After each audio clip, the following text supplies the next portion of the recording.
Hey guys, today we don't just listen to the world. We feel its quietest, most persistent secret. You're lying on your back in a vast, open field just after dusk. The grass is cool and slightly damp beneath you. Above, the first stars are pricking through the deep indigo canvas of the evening sky. There's no wind, no cars, no distant chatter, just a profound, ringing silence.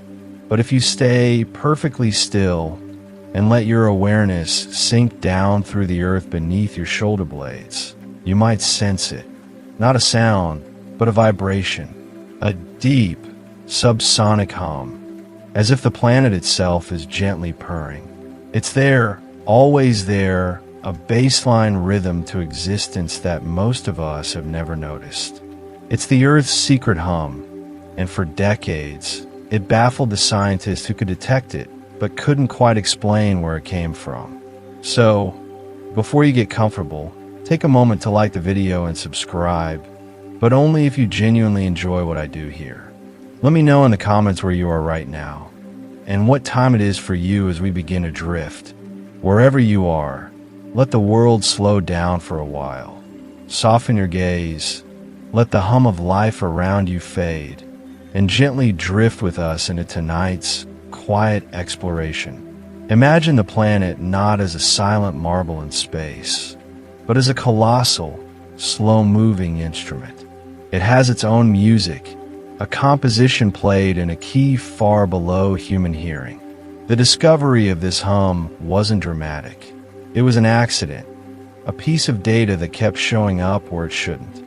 In the late 1990s, seismologists around the world, studying the deep tremors of earthquakes, kept finding a persistent signal. It was a low-frequency resonance, a steady drone at about 10 millihertz, a frequency so low you need to slow it down roughly 10,000 times to even approach the lowest note a human can hear. This wasn't the sudden bang of a quake or the rumble of a volcano. This was a continuous, globe-spanning vibration, a whisper that never stopped. They called it the Earth's hum. The first thought, naturally, was that it was just noise, the combined chaos of ocean storms, industrial activity, the restless atmosphere. But when they filtered everything out, the hum remained. It was coming from the Earth itself. The scientific community was quietly perplexed. How could a solid planet sing?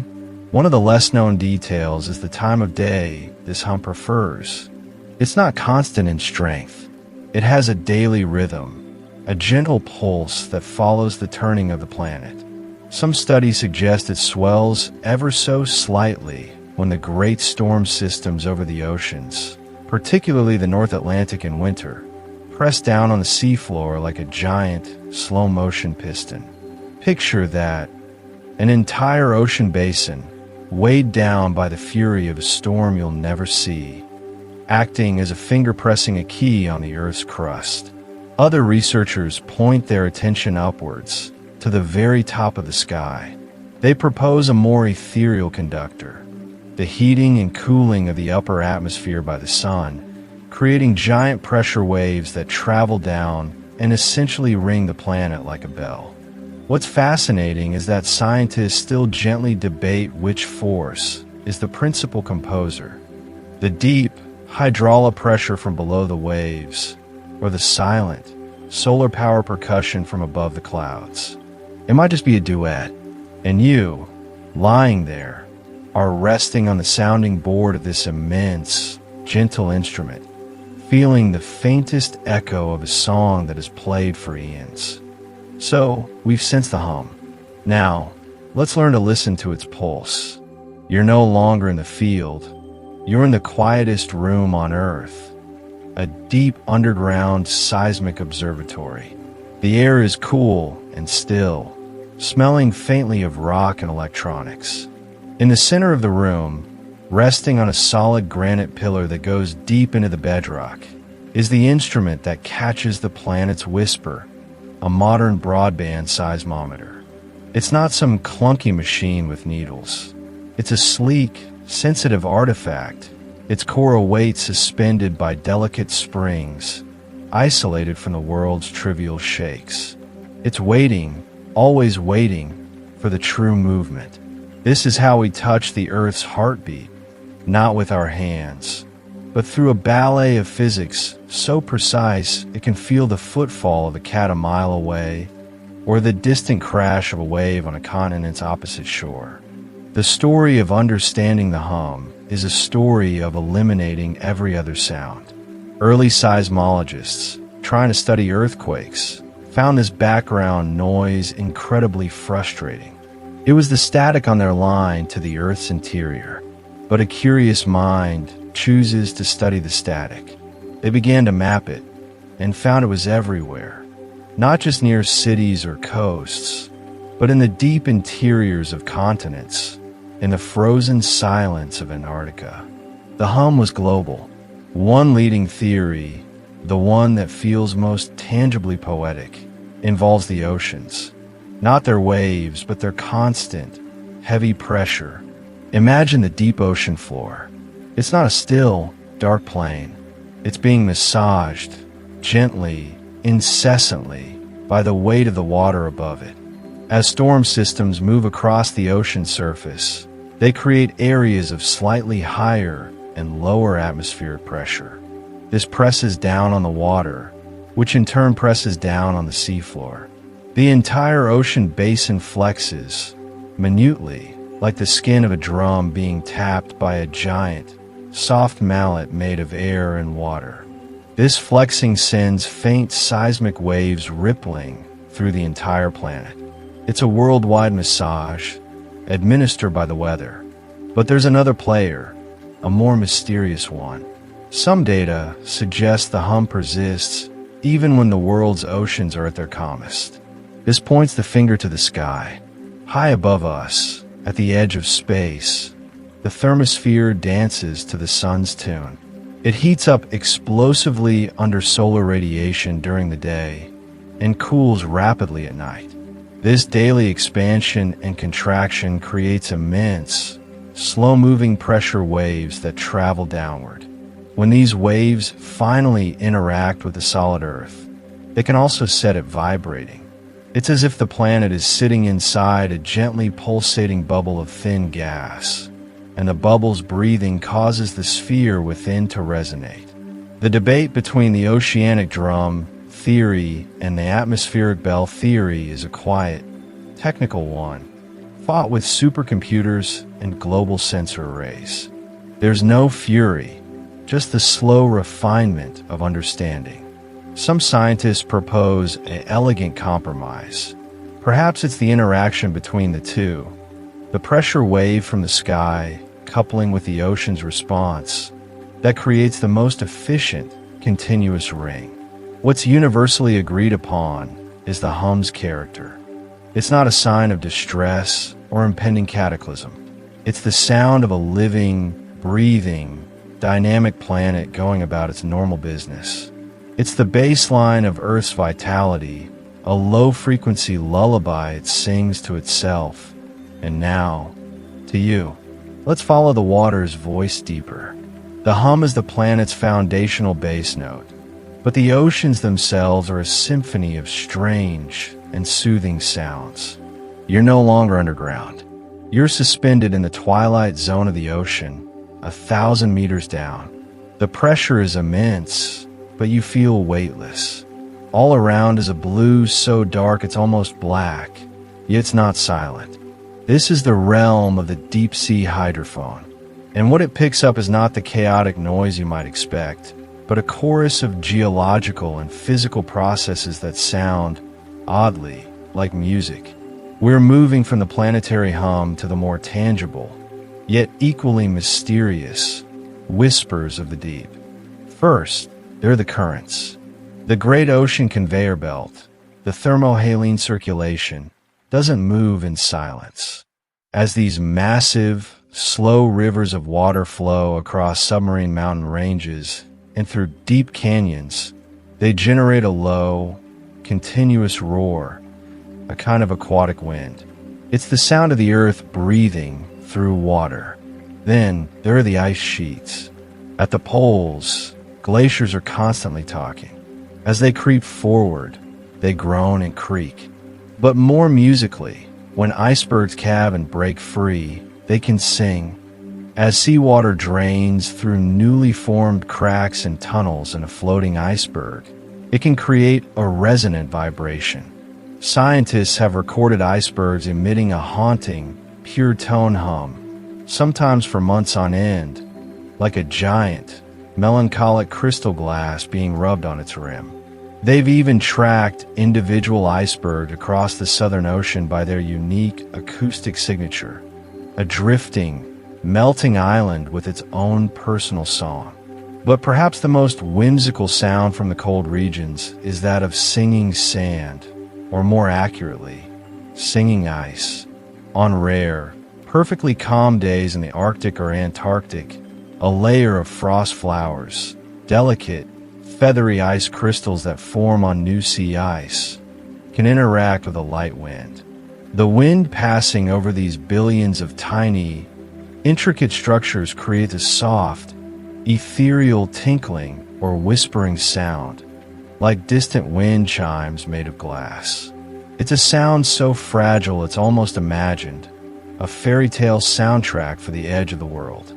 Meanwhile, at the opposite extreme, near hydrothermal vents on the ocean floor, there's a different kind of music. The superheated water shooting from the Earth's crust, meeting the near-freezing deep sea, creates a constant, rhythmic popping and cracking, the sound of rock forming and chemicals precipitating out. It's the sound of the planet building itself, one tiny, hot burst at a time. These sounds, from the groaning ice to the popping vents, are not signals of alarm. They're the normal, restive sounds of a planet whose water is never fully at peace, always moving, freezing, melting, and circulating in a slow, endless dance that plays a soundtrack we are only beginning to decode.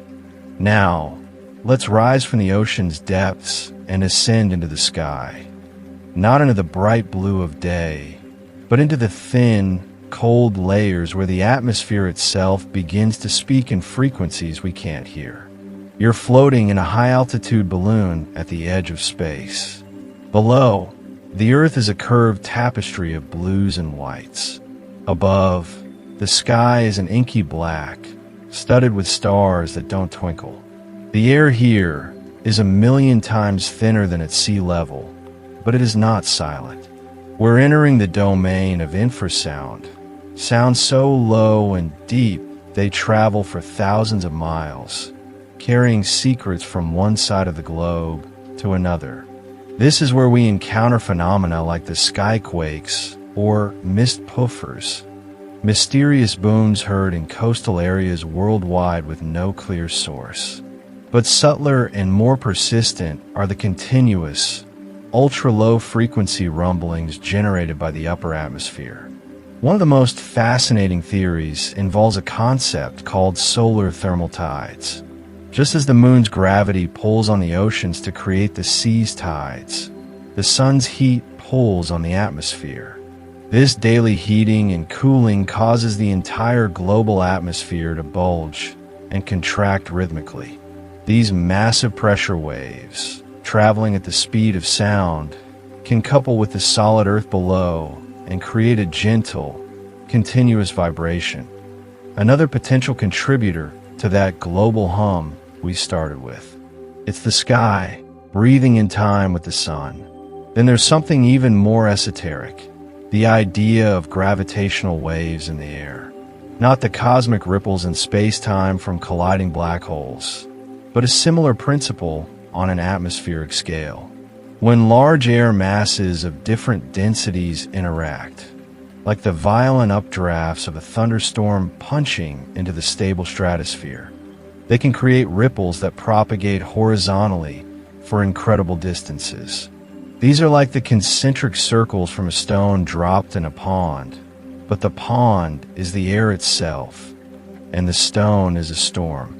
Specialized microbarometers, instruments that sense tiny changes in air pressure, can detect these ripples. They might register as a barely perceptible pulsing in the air pressure, a silent rhythm emanating from a tempest hundreds of miles away. Some researchers have even proposed that the aurora borealis, those dancing lights in the polar sky, produce subtle infrasound. The theory suggests that the charged particles heating the upper atmosphere create sudden thermal expansions, generating low-frequency pulses. Imagine that. The shimmering curtains of light might come with their own soundtrack, a deep, subaudible sigh of excited particles, a whisper from the solar wind itself. These atmospheric sounds remind us that the sky is not an empty void. It's a fluid, dynamic ocean of gas, full of silent movements and pressures that shape the very ground we stand on and contribute to the planet's endless, quiet song. Let's descend from the thin air and let our feet sink into something equally paradoxical. Sand that sings. You're standing at the crest of a towering dune in the Bedtime Desert of China, or perhaps the deserts of Oman. The sand is fine, almost like powder, and hot from the day's sun, though the evening chill is now beginning to creep in. You take a step, and then another, deliberately starting a small avalanche down the steep, slip face of the dune. And then you hear it, not a crunch, but a deep, resonant boom, or a musical hum, or even a sound like a low-flying propeller aircraft. This is the phenomenon of singing or booming sands, and for centuries, it was attributed to desert spirits or hidden monasteries with bells. The reality, as always, is a beautifully intricate piece of physics, a secret concert played by grains of sand. The first key is the sand itself. Not all sand can sing. The grains need to be well-rounded by wind erosion, of a relatively uniform size, and primarily made of quartz. They also need to be extremely dry. When you initiate an avalanche, the top layer of sand slides over the stationary layer beneath. This creates a shearing motion. The leading theory, supported by high-speed cameras and laser vibrometers, suggests that this shear causes the grains to move in synchronized waves or oscillations. Think of it like dragging a bow across the tightly packed strings of a cello. The uniform size and smoothness of the grains allow them to vibrate together at a common frequency. This collective vibration amplifies through the dune, which acts as a giant resonating chamber. The dune's size, shape, and internal moisture level, or lack thereof, determine the pitch. Some dunes boom a low 60 Hz hum, while others produce a higher, musical note. The sound can last for several minutes and be heard for miles in the desert silence, a geological melody played by a hillside. There's a lesser-known, almost poetic cousin to this phenomenon on beaches. On certain coasts, singing or whistling sand can be produced just by walking on it. The mechanism is similar, but on a smaller scale. The compression of your foot forces air and water between the grains, creating tiny, synchronized vibrations. Marco Polo reportedly mentioned hearing mysterious spirit sounds in the Gobi Desert. Ancient travelers along the Silk Road would often camp away from certain dunes, unnerved by their nocturnal concerts. Today, scientists who study it often describe it with a sense of childlike wonder. It's one of those rare natural phenomena that feels explicitly like performance. A debate lingers on the precise role of an outer coating of silica or clay on the sand grains, and how it affects the friction that generates the sound. But the consensus is clear. It's a product of perfect, natural harmony. The right grains, the right slope, the right dryness, all coming together to turn a simple landslide into a symphony. So, the next time you think of a desert as a silent, dead place, remember that its mountains can, under the right conditions, spontaneously break into song, a deep, resonant lullaby composed by the wind, the sun, and time itself. Now, let's lift our gaze from the singing earth to the sky, where rain sometimes forgets to fall. You're lying on that same open field, but the dusk has deepened. The air is warm and carries the electric promise of a distant storm. You see the clouds approach, great bruised purple anvils lit from within by silent flashes of heat lightning. You feel the wind pick up, smell the petrichor, that sweet, dusty scent of earth anticipating rain. You wait for the first drops on your face, but they never come. Instead, you watch as delicate, grayish tendrils descend from the cloud base like phantom legs, dissolving into nothingness long before they reach the ground. This is Virga, precipitation that evaporates mid-flight, and it creates some of the most ethereal, dreamlike scenes in nature. It's a rain that never lands, a promise unfulfilled, and a quiet spectacle of atmospheric thermodynamics. The science behind Virga is straightforward, yet its visual poetry is immense. It occurs when rain or ice crystals fall from a cloud into a layer of dry, warm air below. As the droplets or ice crystals fall, they begin to evaporate or sublimate, cooling the air around them in the process. This can sometimes create a visible, diffuse shaft of precipitation that simply fades away. But under the right lighting conditions, usually at sunrise or sunset, Virga transforms. The low-angle sun illuminates these evaporating curtains from below or the side, turning them into glowing veils of gold, pink, or deep violet. They can appear as soft, translucent brushes painting the sky, or as dramatic, dark streaks against a fiery horizon. For pilots, Virga can signal danger, as the evaporative cooling can create powerful, localized downdrafts of cold air. But for us, safely on the ground looking up, it is pure, quiet magic. There is a subtle, lesser-known connection between Virga and sound. The rapid evaporation of all those droplets absorbs a significant amount of heat from the surrounding air. This sudden cooling can cause the air to contract and sink rapidly, leading to shifts in air pressure. In extremely quiet environments, some have reported a faint, sighing sound associated with Virga, a gentle, atmospheric exhalation as the rain gives up its essence back to the sky. It's the sound of water changing its mind. Virga is a reminder of the delicate balance in our atmosphere. It shows us that the journey from cloud to soil is not guaranteed.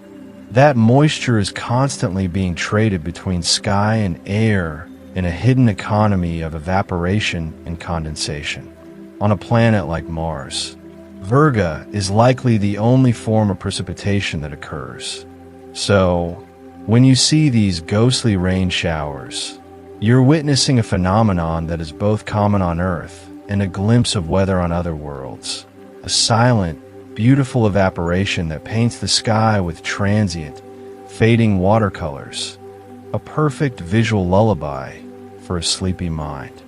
As the last light of the Virga fades, let's keep looking up, but now, into the deepening dark.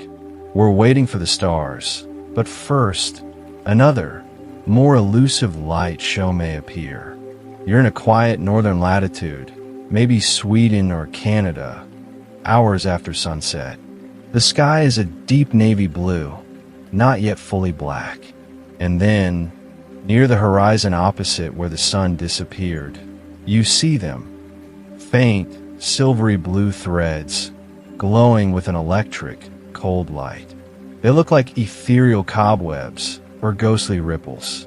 These are noctilucent clouds, NLCs, or night-shining clouds, the highest clouds on Earth, and their increasing presence is a gentle, glowing mystery written at the edge of space itself. To understand how strange these clouds are, we must travel to the mesosphere, about 80 kilometers above the Earth's surface. This is a realm more alien than the deep ocean. The air here is 1,000 times thinner than at sea level, and the pressure is nearly a vacuum. It's also incredibly cold, dropping to around minus 125 degrees Celsius, the coldest natural temperatures found on Earth. In this frigid, thin near void, tiny particles of meteoritic dust, debris from comets and asteroids that has burned up in the atmosphere, drift. During the summer months, minuscule amounts of water vapor are carried up from the lower atmosphere. In the intense cold of the mesosphere, this water vapor freezes directly onto those meteor dust particles, forming ice crystals so small that 10,000 of them lined up would be the width of a hair. And when the sun is just below the horizon from your perspective on the ground, its rays shine up from below and illuminate these high-flying ice crystals from underneath, while the lower atmosphere is already in shadow. The result is a cloud that seems to generate its own faint luminescence against the darkening sky. The intriguing mystery, the gentle debate among atmospheric scientists, is why we're seeing more of them. Noctilucent clouds were first officially observed in 1885, after the colossal eruption of Krakatoa filled the atmosphere with dust. But they didn't go away. In fact, their frequency, brightness, and the range of latitudes where they're seen have been steadily increasing. Some point to a simple, sobering cause: climate change. Counterintuitively, while the lower atmosphere warms, increased greenhouse gases like methane and carbon dioxide actually cause the mesosphere to cool further by radiating more heat out into space. A colder mesosphere means more opportunity for these high-altitude ice clouds to form. Others suggest it's due to more water vapor reaching those heights from a warmer, moister troposphere, or even from increased rocket launches and space traffic leaving exhaust in the upper atmosphere. Whatever the precise cocktail of causes, noctilucent clouds serve as a delicate, glowing barometer for changes in our planet's most remote atmospheric layers. They are a beautiful, silent signal, a luminous whisper from the frontier between our world and the void, reminding us that even the highest, coldest, and most ignored parts of our planet are connected to the changes below, and they are responding with their own quiet light show. Let's journey from the icy heights of the mesosphere down to a different kind of cold, one locked in the Earth itself. We're traveling to the vast, remote Siberian tundra, a landscape of spongy moss, stunted shrubs, and permafrost, ground that has been frozen solid for thousands of years. The summer sun here is weak but persistent, and it's doing something strange to the land. You come across a site that looks utterly alien. A perfectly circular crater, tens of meters across, with steep, dark walls of ejected soil and ice, as if a giant fist punched down from the sky. This is a mega slump, or more evocatively, a gateway to the underworld, known locally as a Batagaika crater. It's not a meteor impact. It's the sound of permafrost thawing, collapsing, and releasing secrets and gases long held in a deep freeze. The Batagaika crater is the largest of its kind, over 1 kilometer long and deepening every year. It began in the 1960s with deforestation, which removed the insulating layer of vegetation. The exposed dark soil absorbed more summer heat, which began to melt the permafrost underneath. As the ground ice turned to water, the soil lost its structure and collapsed, creating a depression. The edges of this depression, now exposed to air, thawed further, causing more collapse, a runaway, self-feeding process called thermokarst. The crater grows by 10 to 30 meters per year, a slow motion, grinding roar of shifting earth. As you stand on its rim, you might hear the occasional trickle of water, the creak of settling soil, or the distant plop of another chunk of the wall giving way. It is the sound of the ground literally melting open. But the true mystery and global significance lie in what this thawing releases. As the walls of the crater expose layers of soil and ice that haven't seen sunlight for over 200,000 years, they are revealing a lost world. Scientists have found perfectly preserved carcasses of mammoths, woolly rhinoceroses, and ancient horses, their flesh and fur still intact. It's a paleontologist's dream, but they're also finding something more pervasive: vast stores of organic carbon. For millennia, dead plants and animals have been frozen into the permafrost, unable to decompose. Now, as it thaws, microbes wake from their long dormancy and begin to feast, releasing carbon dioxide and, more potently, methane, a greenhouse gas many times stronger than CO2. A subtle, continuous hiss of methane bubbles can sometimes be detected escaping from newly formed mud bubbles in the crater's base. The scientific debate is quiet but intense. How fast will these processes accelerate? How much of these ancient gases will enter the atmosphere? The Batagaika crater is a stark, beautiful, and ominous window into the past and a potential accelerator of our future. A slow, geologic sigh reminding us that the ground beneath our feet is not as permanent as it seems, and its memories, once thawed, can begin to breathe. Now, let's travel to a place where the world doesn't just keep secrets, but swallows sound itself. We're in the Mapamai Biosphere Reserve in northern Mexico, in a zone known as La Zona del Silencio, the Zone of Silence. It's a high desert plateau, stark and beautiful, dotted with scrub and strange, magnetite-rich rocks. The legend says radios fail, compasses spin uselessly, and sound simply vanishes. Planes are said to avoid it. While many of the tales are exaggerated by folklore, there's a kernel of strange, acoustic truth here that science is still gently probing. This is a story about silence, so profound it becomes a phenomenon in itself. The most documented and reproducible oddity is the apparent attenuation of radio waves. Visitors often report their AM/FM radios producing only static, and walkie-talkies failing over surprisingly short distances. The leading scientific theory points to the area's geology. The ground is rich and large, near-surface deposits of magnetite, an iron oxide mineral that is highly magnetic. It's theorized that these deposits could create localized magnetic anomalies that interfere with radio wave propagation, essentially creating a natural dead zone. Additionally, some research suggests the area has unusual electrical conductivity in its upper soil layers, which could absorb or ground out certain electromagnetic signals.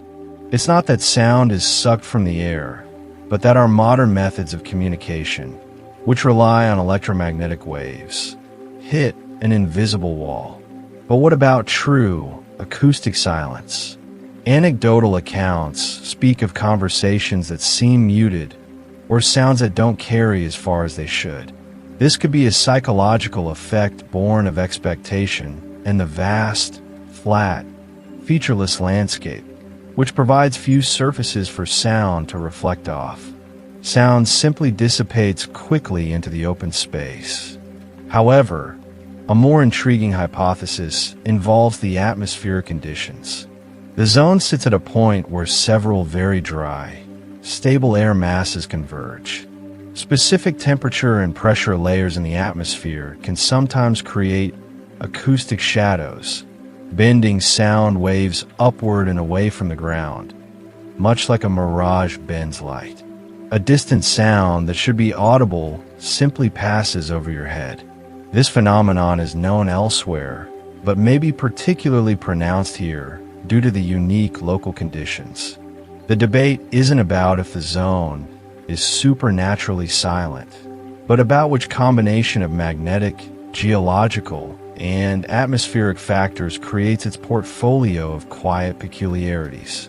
It remains a place where the normal rules of how energy and information travel feel subtly different.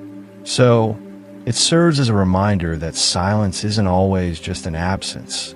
Sometimes, it's an active force, a product of the land's minerals, the shape of the air above it, and the expectations in our minds, creating a pocket of the world that insists on keeping its own quiet counsel. Let's shift from a place that absorbs energy to a phenomenon that emits it in the most puzzling way. We're back in the realm of tectonic restlessness, but not for the shaking itself. You're in a rural village near the foot of mountains, on a perfectly still, clear night. The air is calm. Then, without warning, the ground begins to tremble with the deep, familiar rumble of an earthquake. But as you look toward the epicenter, you see something else. Spheres of soft, white, blue, or even reddish light hovering near the horizon, dancing above the hills like ethereal balloons, or snaking along power lines. They last for a few seconds, sometimes minutes, and then vanish as the shaking subsides. These are earthquake lights, EQL, one of nature's most beautiful and least understood reports from the underground. Reports of these lights span centuries and cultures, often dismissed as folklore or mass hysteria. But photographs and video evidence, especially from earthquakes in Peru, China, and Italy, have cemented their reality. They appear in various forms, fleeting flashes like heat lightning, steady glowing orbs, or even flowing sheets of light resembling an aurora. For a long time, geophysicists were deeply skeptical. How could solid rock, grinding under stress, produce light? The leading theories today are as fascinating as the lights themselves, and they all center on the strange electrical properties of rocks under extreme pressure. One prominent hypothesis involves piezoelectricity. Certain minerals, like quartz, which is abundant in the Earth's crust, generate a small electrical charge when mechanically stressed. The immense, sudden stress of an earthquake fault slipping could, in theory, generate massive collective electrical discharges in the rock, ionizing the air above and creating a glowing plasma. Another, perhaps more widely accepted theory, points to triboluminescence and gas ionization. As rocks fracture and grind together, the friction can create flashes of light, triboluminescence, like grinding sugar crystals in the dark. More significantly, the rapid opening of new cracks can release trapped gases, like radon. These gases, as they escape under pressure, could become ionized, their molecules stripped of electrons, causing them to glow. A third idea suggests that the immense stress before a quake can alter the electrical conductivity of the rocks, creating strong local electric fields that travel upward, turning the lower atmosphere into a kind of natural neon tube. The quiet debate in seismology isn't about if they exist, but about which of these energetic mechanisms is primary and why the lights are so rare and localized. Some researchers are even investigating if they could ever be a reliable precursor, a visual warning of impending shaking. For now, they remain a spectacular, silent side effect of the Earth's fractures, a visual echo of deep tectonic screams. They remind us that the forces shaping our planet are not just mechanical, but electrical and luminous. In the moment of the Earth's violent rearrangement, it sometimes sends up these gentle, ghostly lanterns, as if to light the way through its own turmoil. From the electrical mysteries of quakes, let's travel to a phenomenon that is all about order and cold, slow spin. Imagine a wide, meandering river in a northern forest during early winter. The air is bitingly cold, the water flows dark and swift, and there, in a gentle bend of the river, you see it, a perfect luminous disk of ice, slowly rotating like a giant, frozen coin set on a lazy turntable. This is an ice circle, or ice disk, a rare and mesmerizing spectacle that looks so deliberate it feels artificial. But it is a wholly natural and beautifully precise hydrological ballet. The formation of these disks, which can range from a foot to over 50 feet in diameter, requires a very specific set of conditions. First, you need a slow-moving, sheltered section of river, often at a bend where a gentle eddy, a circular current, can form. As winter sets in, a sheet of surface ice begins to form. If a piece of this ice breaks free, perhaps from the inside of the bend where the current is slowest, the rotating eddy current can catch it. Once the ice fragment is trapped in this slow whirlpool, the magic begins. The rotating current gently grinds the edges of the ice against the surrounding stationary ice or the riverbank. This continuous, even abrasion wears away at the edges, rounding the ice into a disc, much like a rock tumbler polishes a stone. The rotation also helps maintain the disc's perfect shape by ensuring that melting or erosion happens uniformly around its entire circumference. But the real lesser-known wonder is what happens beneath the surface. The cold, dense water of the melting disk actually contributes to its own stability. As the ice melts slightly, it releases a thin layer of colder water around its edges. This colder water is denser and sinks slightly, creating a subtle downward convection current that can help stabilize the disk within its eddy, preventing it from drifting away.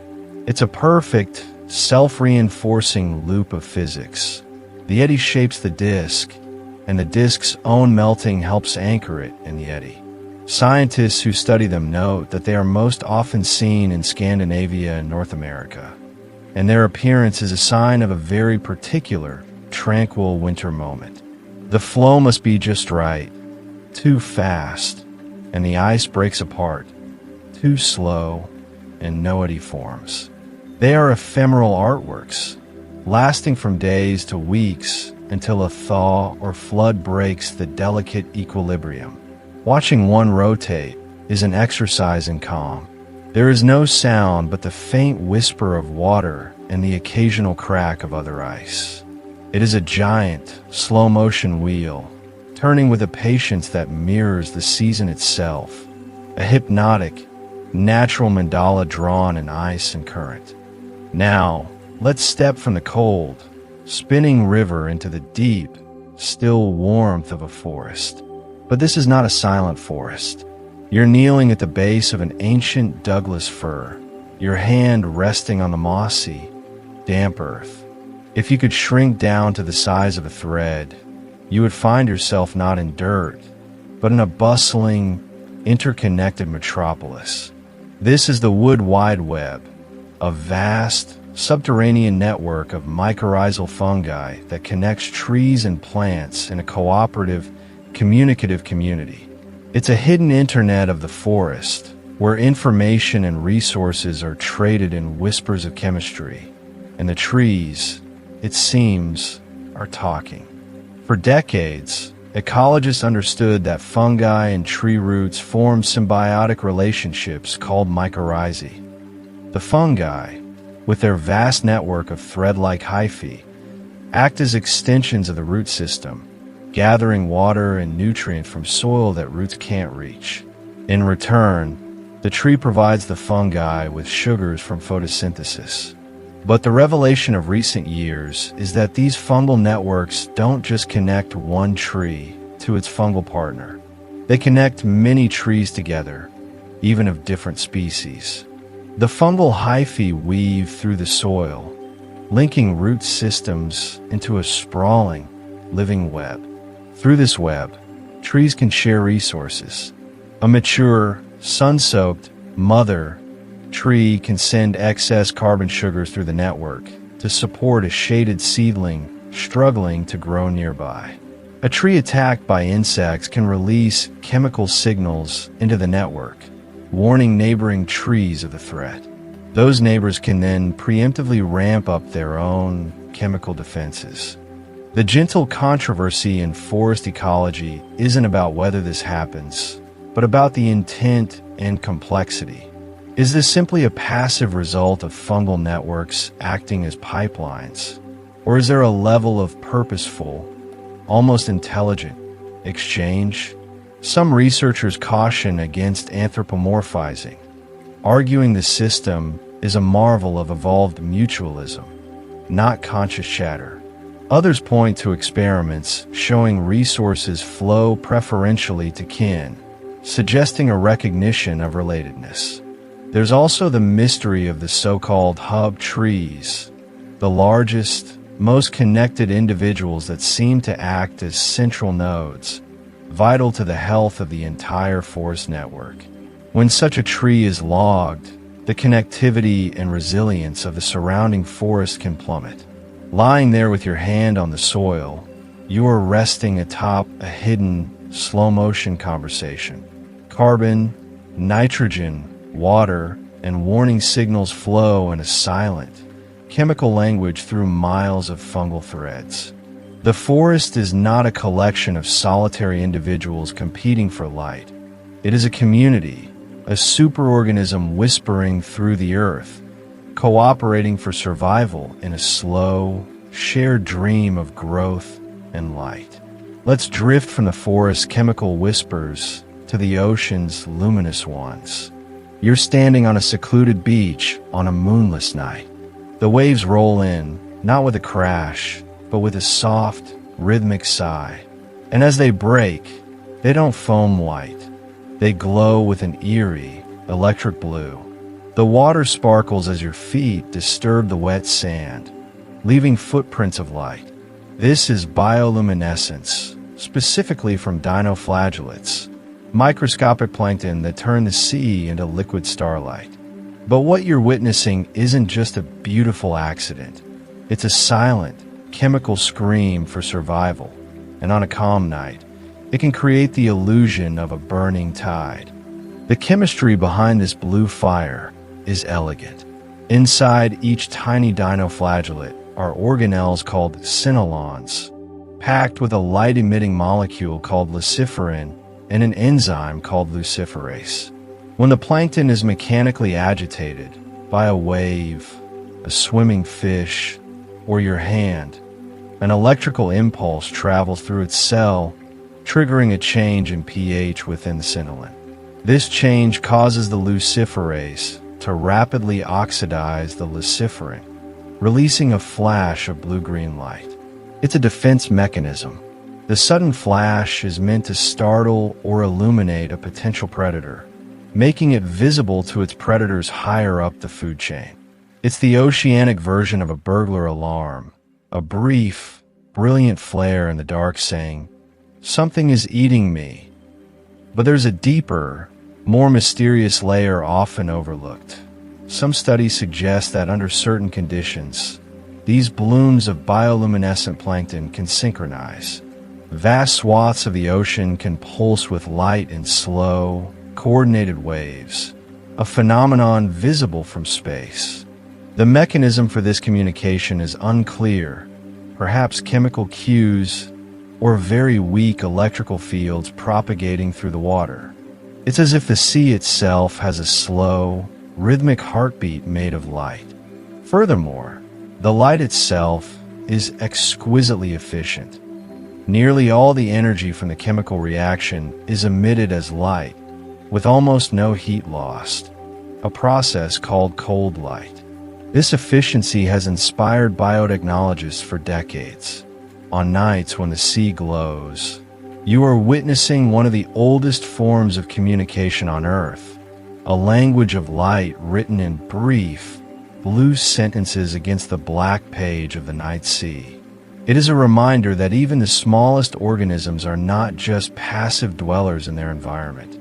They are active participants, painting the darkness with their silent, stressful, and stunningly beautiful biochemistry.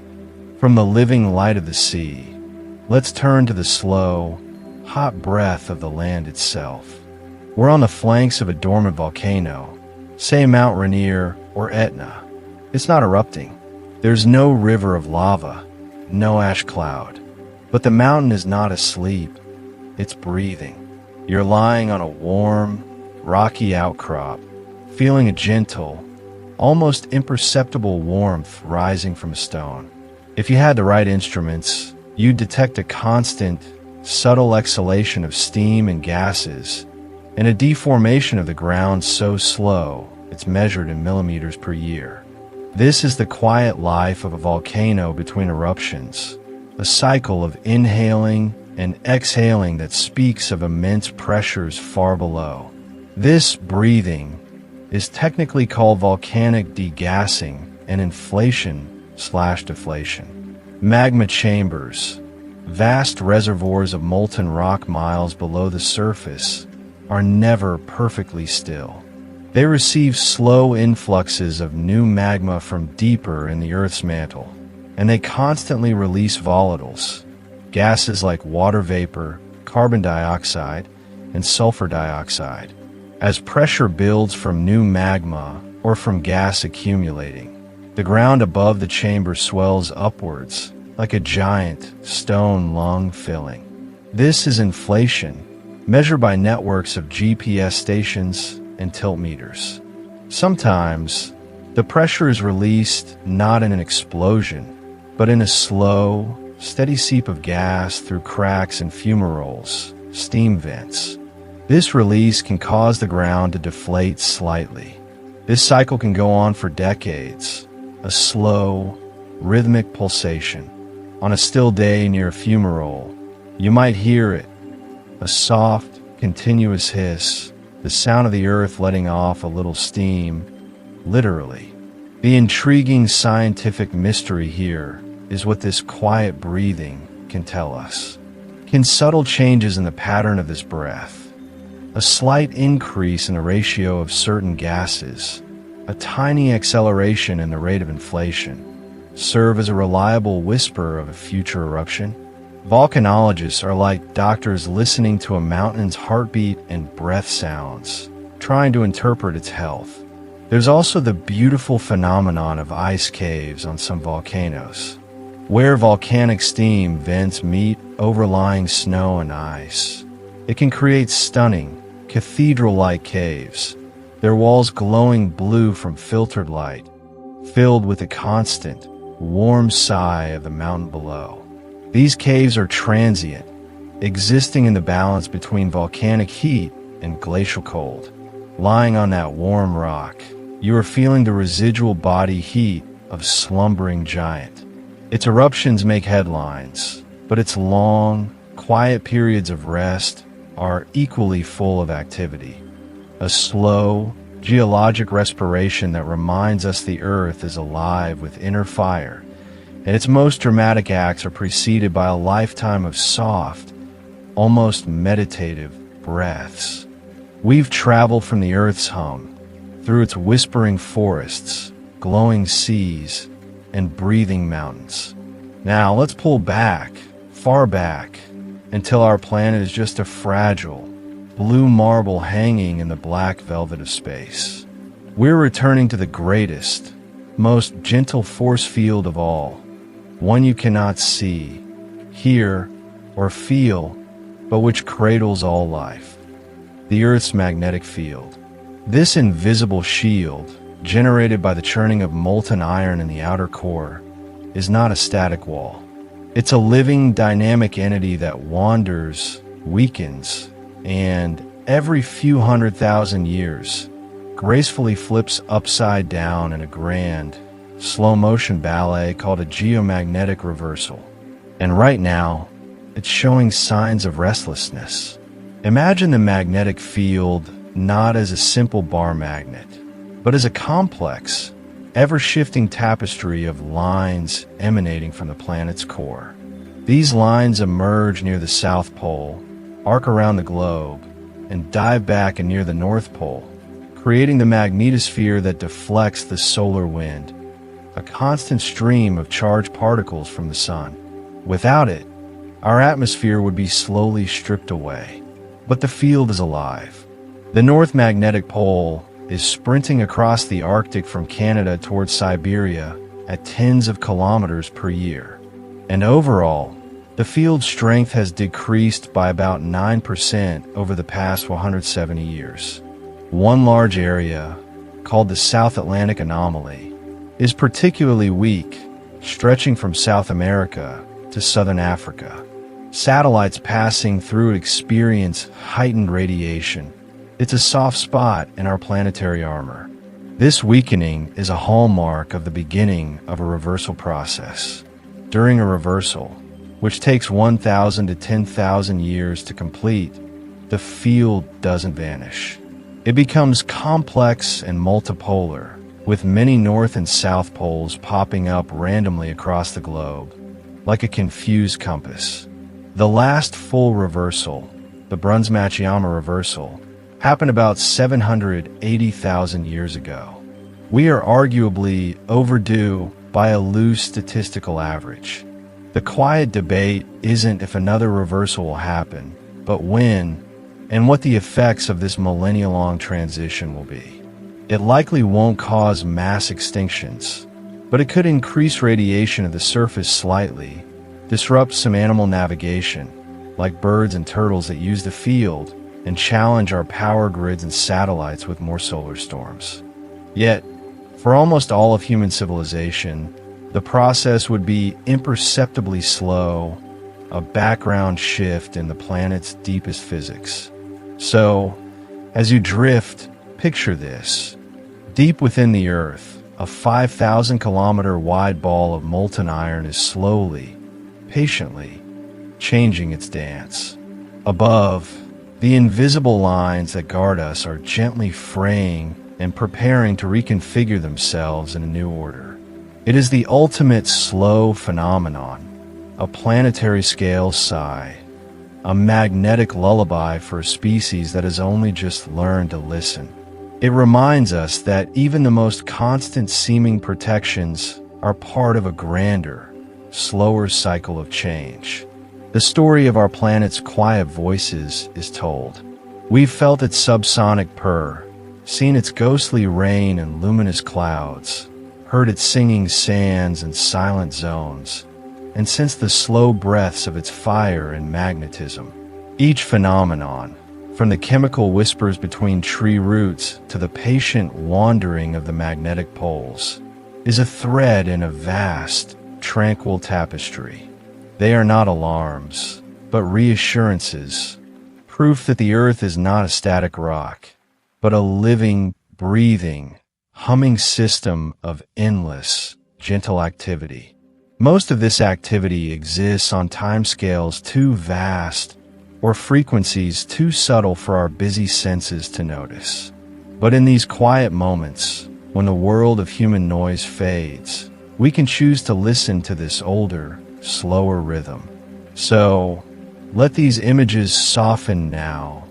Let the glowing sea fade to a dark murmur. Let the breathing mountain become just a warm memory in the rock. Let the magnetic lines, those invisible guardians, simply be. There's no need to hold on to any single thought. The hum is always there. The sky always breathes. The deep forest always shares its secrets beneath the soil. Your awareness of them was a brief, gentle visit to a world that operates with a patience we can only admire. Allow your own rhythm to slow to match it.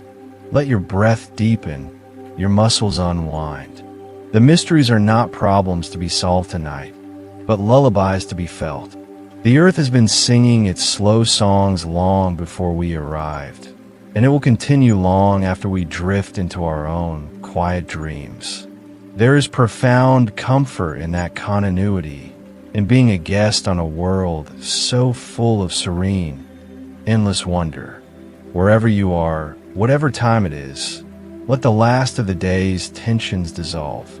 You are safe, You're still, you're listening to a planet that is, above all else, patiently alive. Good night.